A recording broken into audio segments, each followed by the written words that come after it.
Welcome to TrustTalk. Today we're exploring how organizations build or break trust with our guest Chris Long, professor at St. John's University in New York City and a leading scholar on trust, control, and institutional contradictions. Chris has spent years studying why trust at the institutional level is so fragile and why leaders so often get the balance between control and trust wrong. His research looks at what happens when words and actions diverge, when organizations say one thing and do another. His research looks at what happens when words and actions diverge, when organizations say one thing and do another, and how those contradictions erode credibility. In this conversation, we look at real-world examples. From Europe's child care benefits scandal in the Netherlands, where automated systems wrongly accused families of fraud, to corporate cases like Volkswagen's emissions scandal, to political crises that fuel populism across Europe. Together, we ask, how can institutions repair trust once it's broken? What role fairness and transparency really play? And how leaders can bridge the growing generational gap in trust. Your host today, Severin DeWitt. Chris, welcome to TrustTalk. Before we dive into the research, what drew you personally to studying trust? What's the spark that made you stay with this subject? It's a great question. First of all, thanks for having me on this podcast. What you're doing is really, really great stuff. And I was going through the list of luminaries that you've had on this podcast, and so I'm just humbled to be part of this whole project. So thanks again, Severin, for inviting me. So I would say that my background in trust was really stimulated by three things. First of all, I think some of the personal relationships I had growing up. I grew up with great parents who had this immense amount of integrity. And so, I just trusted them a lot with everything.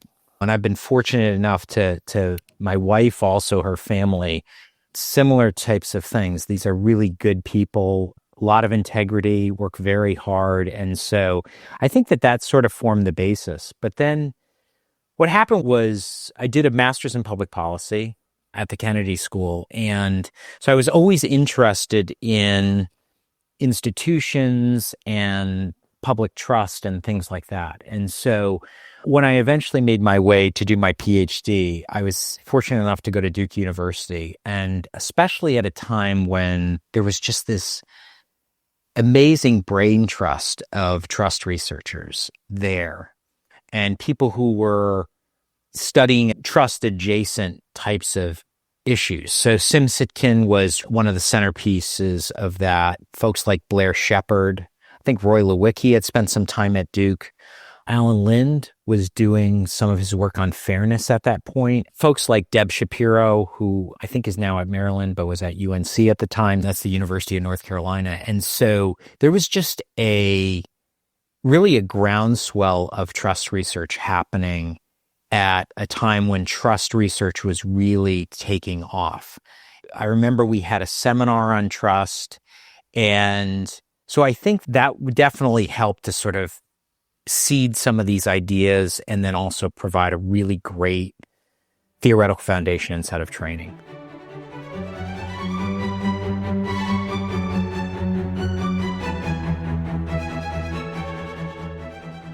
Can you tell us about the moment you saw trust make all the difference inside an organization? So either because it was there or because it broke down?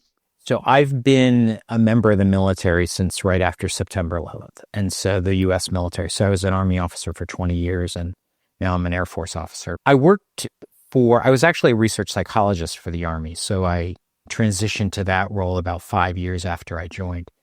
And I was assigned to a research lab in Fort Rucker, Alabama, which is the U.S. Army Aviation Center. We had a lot of great commanders there. The one in particular, his name's Craig Taylor. He's probably the top medical officer at the colonel level in the Army, or one of them for sure. And this guy is just an exemplary leader. And he took an organization that already had a lot of credibility and raised it to another level. People just really responded to what he was trying to do. He was very inclusive in the way that he sort of developed ideas, but also was very decisive and then followed it up with some real tractable solutions. And people in the organization really responded well to that. You've written about what you call institutional contradictions, those moments when an organization's actions undermine its own stated values. Can you explain what you mean by that and share us an example of how such contradictions can erode trust? Yeah, for sure. So Simsitkin and I are doing some research on institutional trust right now. And one of the key drivers that we've identified in people learning and being able to trust institutions is that they see a logic to what the institution is trying to do. And so a contradiction is really when there seem to be different logics and oftentimes competing or logics that are in conflict that are driving the institution. And so an example of that might be one problem that we have in the United States is that we have universities that really purport to be very inclusive, but yet they have very exclusively focused admission standards. So not a lot of people are able to sort of partake in the great things that are happening at those universities. Those universities are trying to correct that now, I think, but that's an example of a contradiction.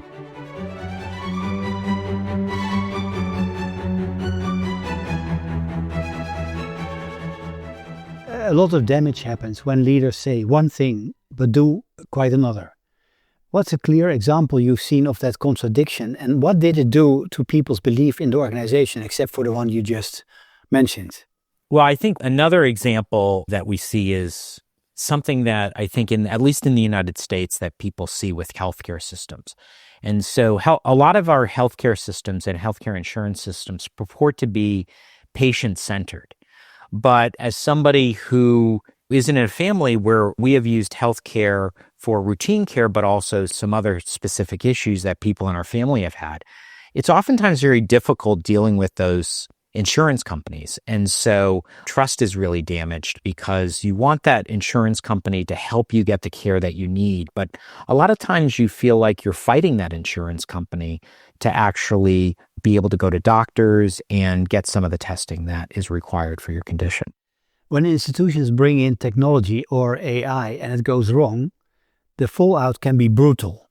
In the Netherlands, we saw that with the childcare benefits scandal. In Dutch, it's called the Toeslagenschandaal.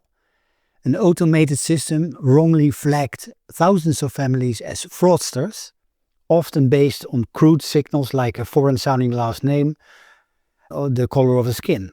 It destroyed lives and forced the government to resign. From your perspective, what's the very first step an institution should take to start rebuilding trust after something like this happened? So I have some general familiarity with the scandal. I think really devastating for the families involved, also for the institutions and just sort of the general public. I think that in order to begin repairing the distrust or lack of trust that emerges in the wake of these scandals, the first thing the institution has to do is acknowledge that a mistake was made very publicly. And they have to do it more than just sort of say in general terms, look, a mistake was made and we'll correct it. In order to regain trust, institutions need to be able to detail what happened and why it happened. And then from that, detail specific steps that will lead to specific outcomes to remedy those problems. These solutions need to be concrete. They need to be substantial and corrective.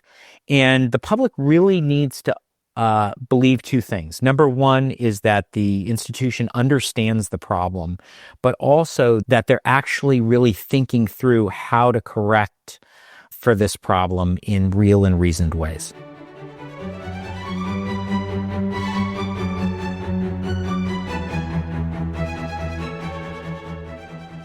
Sometimes it's not just one company that loses trust, but the wider system. Wirecard in Germany is a good example. Investors asked, where were the regulators and the auditors? In moments like that, what sequence of actions actually starts to rebuild credibility? This was another interesting situation. What it made me think about was we had an Arthur Andersen scandal in the late 90s, early 2000s in the United States that led to the downfall of Arthur Andersen, which was a large accounting and advisory firm. This one is very difficult because you're talking about a system-wide problem with a variety of players involved, and it's very complex. It was hard to understand when it was working well, and it's even harder to understand when it breaks down. I think that what's important here, and the remedy is really the same, it's to publicly admit that there was a problem and then try to help the public understand where the system broke down. And it can't just be what we would call in the United States window dressing, which is sort of a superficial analysis and superficial set of solutions.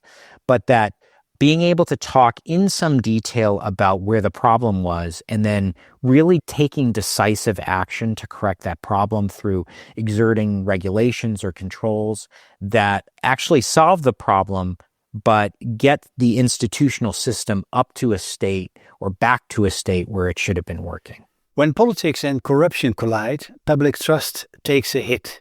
Think of the Qatargate scandal in the European Parliament, where lawmakers were accused of taking cash and gifts from Qatari officials to influence decisions. What's the single most important signal to send in those first weeks to show people you take it seriously? Well, I think people need to be fired. That is one of the most important things that an institution needs to take when something of that magnitude happens. Sacrifices have to be made, and people need to be willing to take accountability. The system needs to be willing to take accountability. And so I think one of the most prominent ways of doing that is for people either to resign, which seemed to be a more common thing in previous decades, and then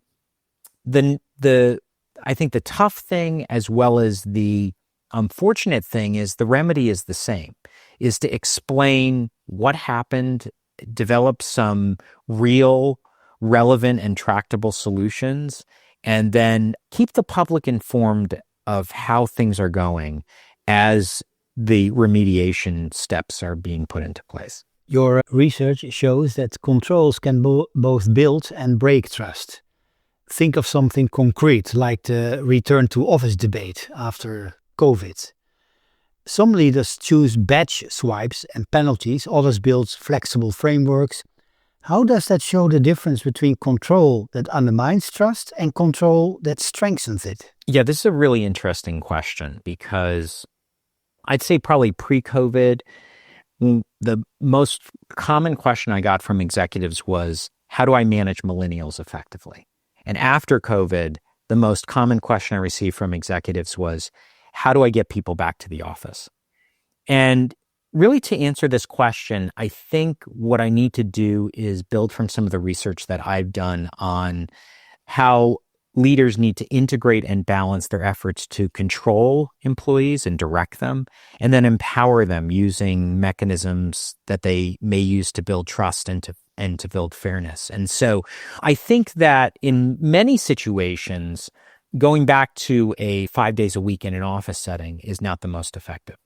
And that something short of that is usually very effective. But the problem that organizations were encountering was they were making decisions that were seen by their employees as somewhat capricious or random. And so the idea here is that bringing people back to the office is an important directive to put in place, but it needs to be put in place in a fair way and a way that people will trust. So inviting individuals and teams into a conversation about what is going to be best for their work environment and what's going to allow them to produce effectively will actually help make the most of the time that people are back in the office. You just mentioned fairness, Chris. Let's bring it closer to everyday life at work. Where do employees most often feel this just isn't fair? And what's one small change managers can make right now that shifts that feeling? So I'm going to say this, that it's hard to pinpoint one thing where fairness is most prominent, because in fact, fairness is it's an evaluation that's really centered in the most primitive regions of our brain. So what we've understood is that fairness is something that is endemic to every species, really, or at least higher order species, where they think about what's fair or not. So if you want an example of that, Fons de Waal does some really great work with primates and other mammals on demonstrating, among other things, that fairness is important to them as well.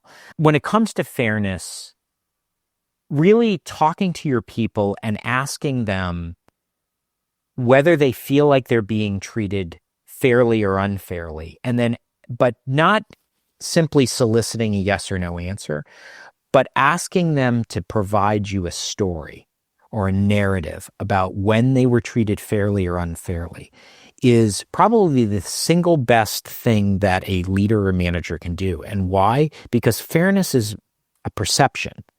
And so being able to understand how those perceptions are being created in your people is essential to doing it.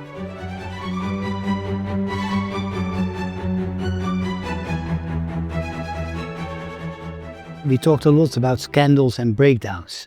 Can you share a positive example, an organization or institution that actually repaired trust successfully? What did they do first that made it credible? So, this is a favorite of, I think, a lot of business school professors. The painkiller Tylenol in the 1980s. So we're going back, but it's an amazing story of how an organization can really build trust in a really tough situation. What happened in, I think it was 1982, is the producers of Tylenol found that some of the Tylenol capsules had been laced with cyanide, and that was by some sort of nefarious actor. And what the company did without question was it pulled all of the Tylenol bottles off the shelf. And what it did is it saved the public's trust and actually helped to build trust in that company, because the company was willing to sacrifice profit for the public good. And it was a very outward, visible, and compelling message that it sent to its customers. That's an interesting story. I wasn't aware of Tylenol, but I think that's a nice example of how to restore trust. Well, can I just say one? Can I follow up on that? Of course. Yeah. I mean, it's a beautiful example of it, but I remember it because I was at the age where in the United States, we trick or treat around Halloween. So we go out in costumes and we get candy from our neighbors. And I remember that was the first time when parents said, we're not going to do trick or treating this year, because a lot of parents across the country were afraid of something similar happening to their kids. But it really sort of hit a nerve. But when you see what the producers of Tylenol did at that point. Because they were fearing that the candies were poisoned. Possibly. Right. So there was this fear that swept over the country, and the producers of Tylenol sort of understood what was going on and acted very quickly on it. Young people often distrust institutions more than older generations, especially around issues like climate or housing in Europe.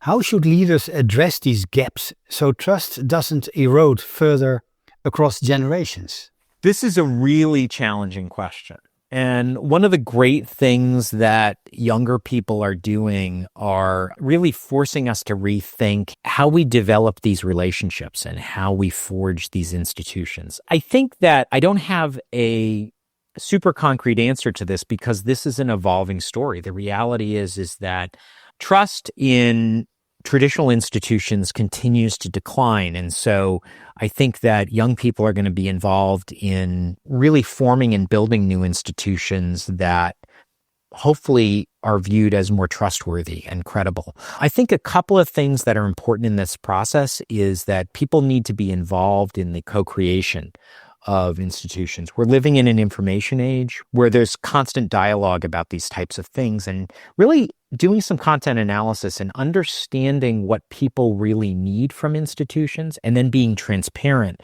about the principles that we're putting in place to build those institutions are two key ingredients, I think, in that process.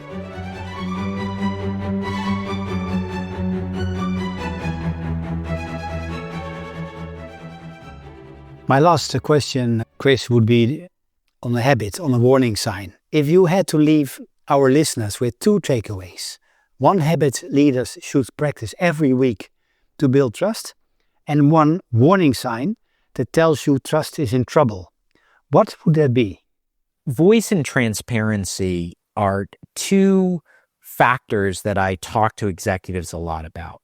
And they're really important elements of building trust in organizations and demonstrating leadership. Voice means asking people their opinion on things. And so this is an important thing to do because this is what makes people feel like you value their opinion for sure.